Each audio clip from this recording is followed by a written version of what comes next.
Hello, Adam Harris from Stockwell Safety here, and this is part 3 of a 3-part series on how I would go about answering a NEBOSH Open Book Exam question. So if you haven't already, check out part 1, which will be on the screen now, and also part 2, which will also be on the screen now. This part is going to be about how we can review and polish the answer, so we get it to a point where it's pretty much finished, or at least sort of 90-95% complete. So we've got our rough cut, as I call it here. What I recommend doing from here is using a word count software.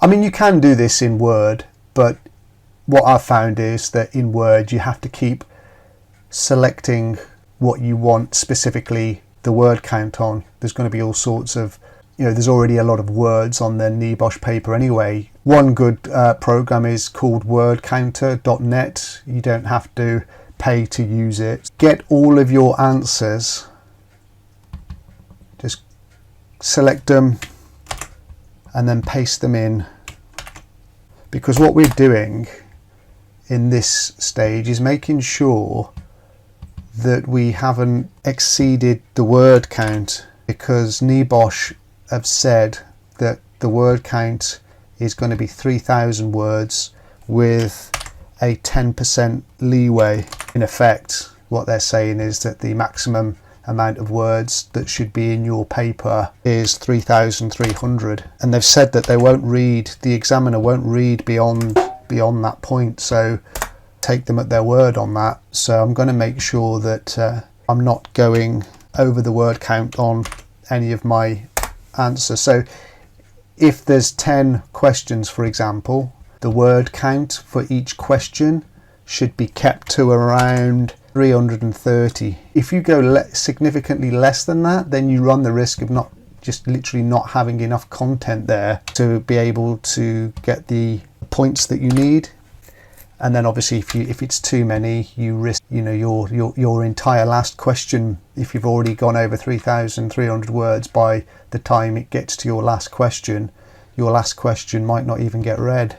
So we've got all of the content in there now. Let's take a look at where we are with it. So you can see here I've got 460 words, way too much. What I can start doing is cutting out some of these words, refining. I can start just basically cutting things out, like local businesses and suppliers. Well, it's fine if I just use the word suppliers there, and it still gets the point across. May decide to cancel contracts and stop working with us. Well, the words "and stop working with us" doesn't really add much to the answer, so I'm not losing the meaning of what I'm saying by cutting that out. And it's just a case really of doing that for each of the answers. So the storage arrangements mean that if or when a forklift truck strikes the racking, we damage a significant amount of stock in addition to damage the racking itself and possibly the floor and the building structure too.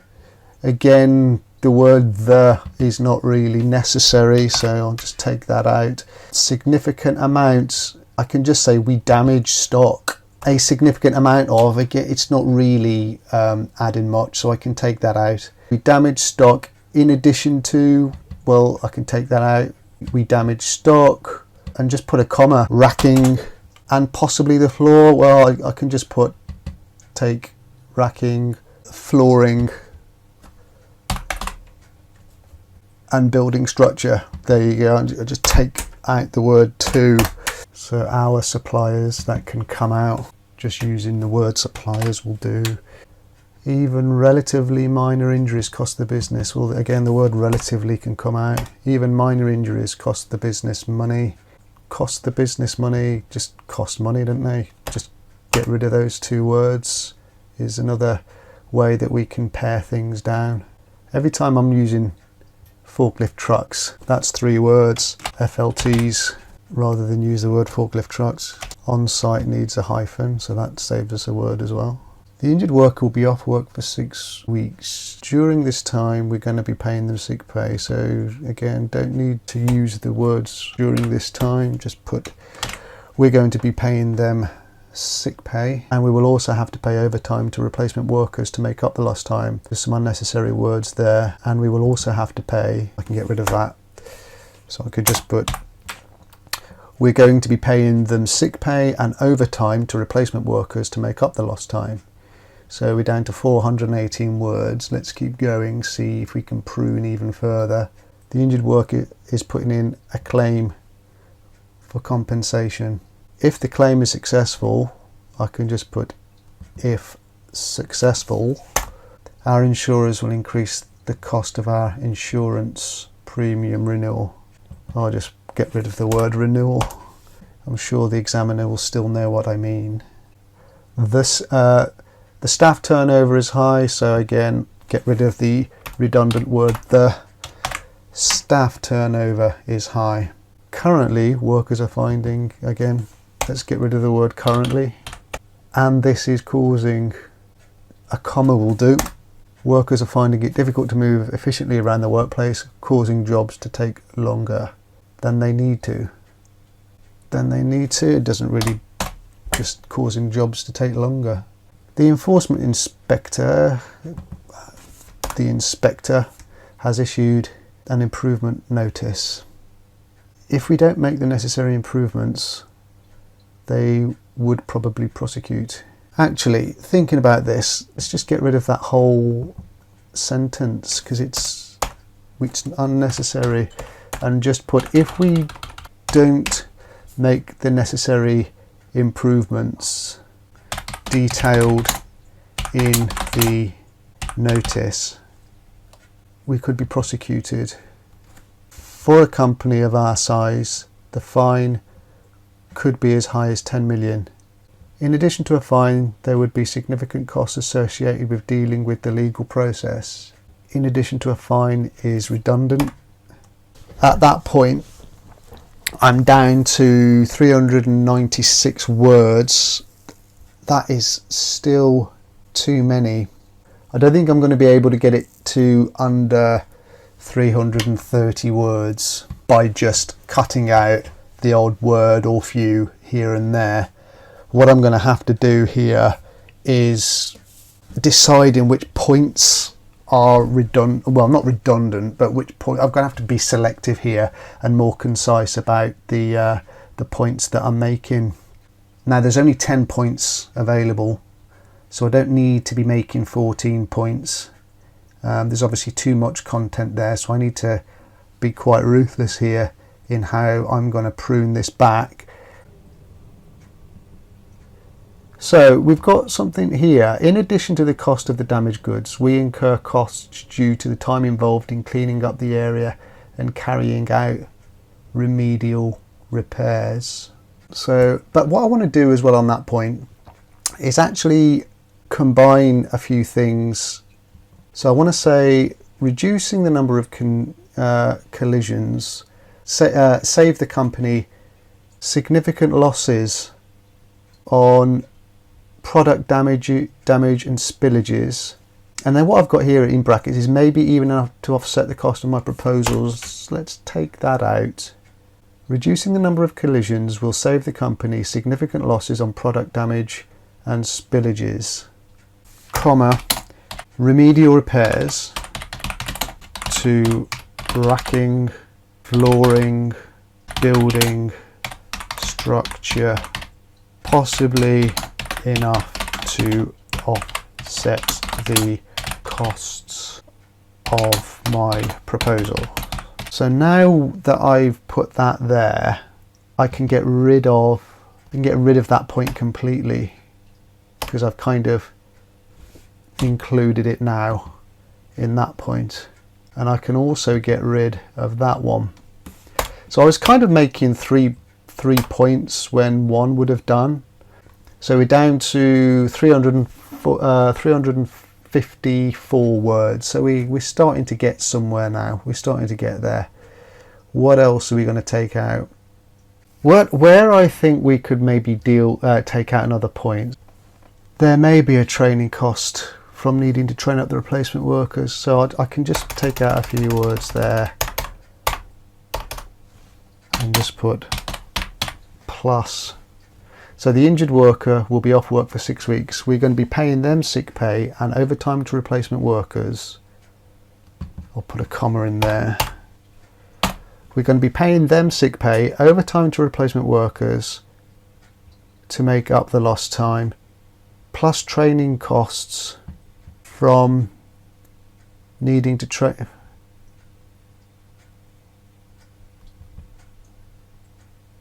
From training up or from retraining replacement workers in how to operate forklift trucks safely. So I've got a point here. If we must make a claim, our insurers are likely to require these improvements in order for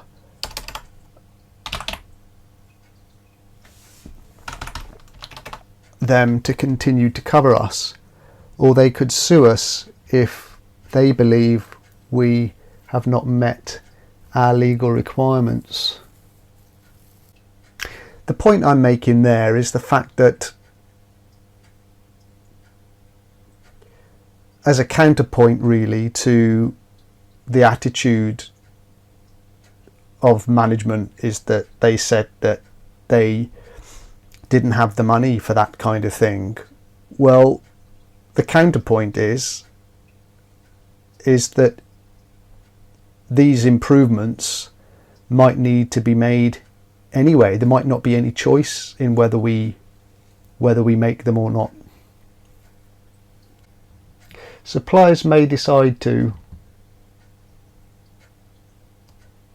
Suppliers could cancel contracts because of our poor safety standards.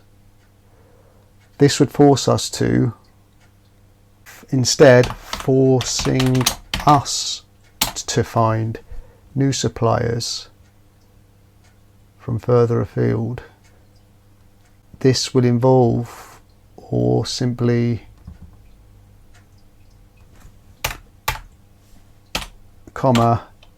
involving significant amounts of time and money. Reducing the number of collisions will save the company losses, take out the word significant, on product damage, spillages, remedial repairs to racking, flooring, building structure. Over the years, I can take that out, there have been many injuries recorded in relation to forklift trucks. Even minor injuries cost money. First aid, complete and accident reports, disruption to work production, disruption to work. These costs are easy to miss, but add up to a large amount over time, but accumulate over time.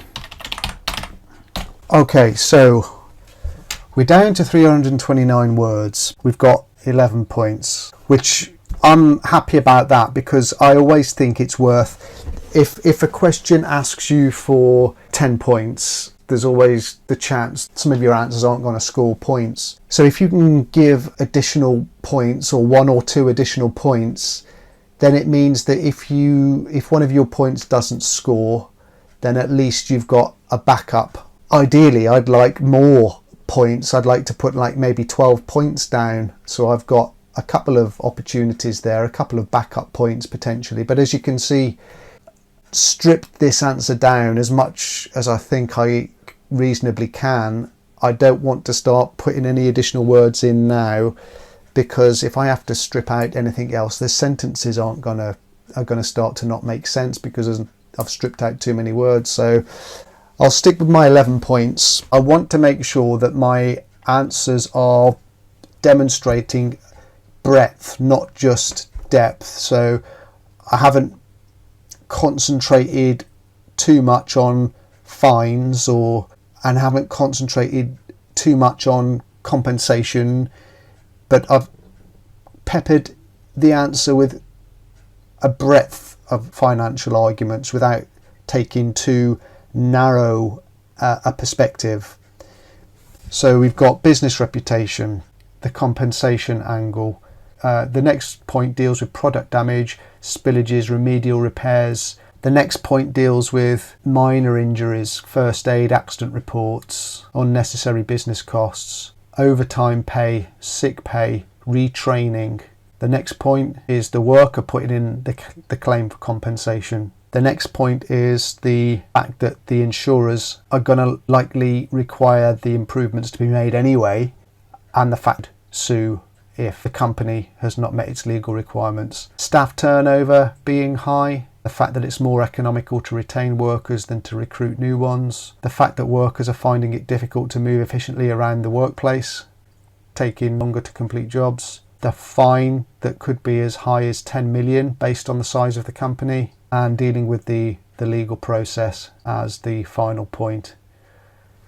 What I would do at this stage, if you remember from the previous video, part 2, I recommend getting all of the questions up to the kind of rough cut stage. On stage 3, I'd go through each question, doing what I've done with this one, throwing it into the online word counter and just basically pruning and refining, looking at the language that I'm using, any unnecessary phrasing.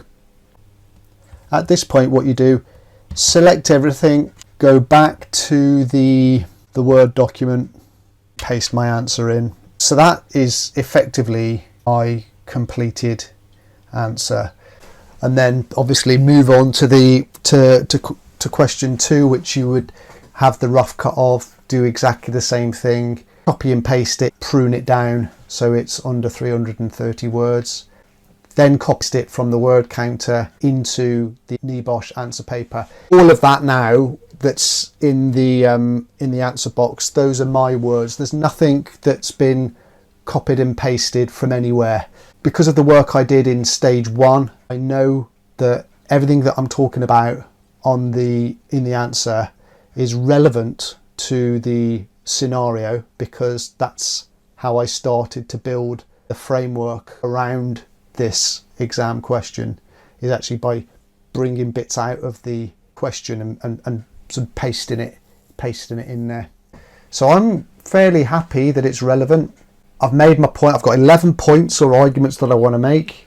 I've looked at the evidence. The evidence I've taken from both the scenario and from the sources that I referenced when I did my research, the HSE documents and that sort of thing, and the Sentencing Council guidelines. It's relevant. I know that every point I'm making is relevant to the scenario. I can clearly see the links between what I'm saying and what the information is contained in the scenario. And it's succinct. This is what really part 3 has been about mostly, is making sure that it's succinct. So I'll put a link to the kind of overview video that I did a few weeks ago, which was given a review of how to tackle NEBOSH Open Book Exam questions, where I talk about the framework of PERS, PERS. Have a point, have evidence for the point that you want to make, have evidence to back you up, make it relevant to the scenario, and make it succinct.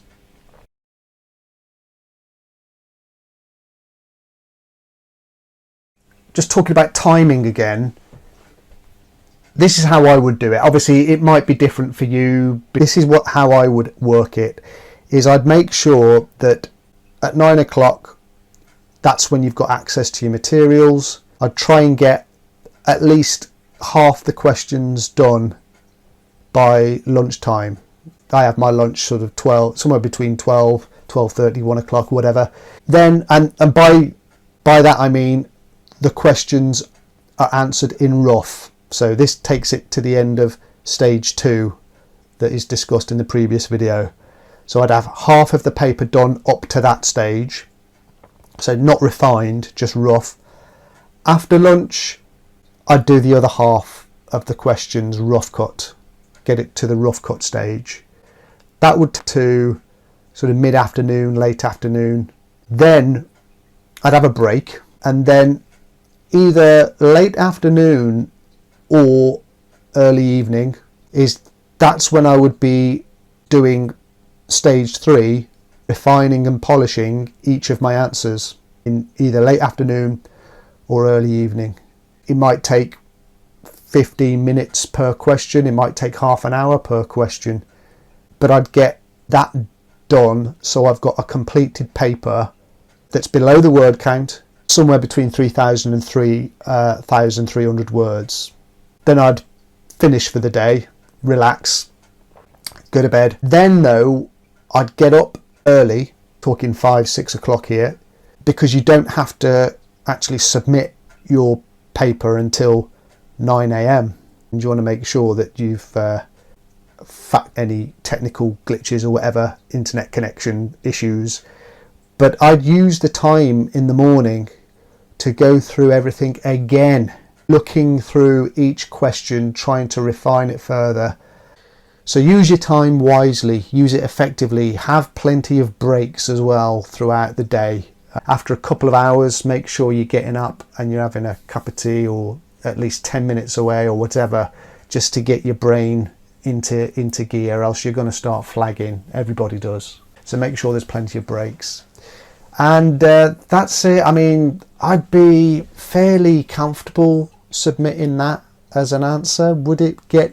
Is it a perfect answer? No such thing really, but I'm happy with it, and I think that's the main thing. If you feel that you're happy and that you've done your best and that you've put enough effort into it, that's all anyone can really ask of you. So I'm going to end it here. If you have enjoyed the video, found it useful, let me know, and also let me know if there are any specific exam questions that you would like me to have a go at answering. If there are, I'll do the same sort of thing. I'll take you through the entire process of how I would approach a particular exam question. But in the meantime, if you would like to subscribe to the channel so that you become aware of any new videos that we upload, please do so. And that's it. All the best. Good luck.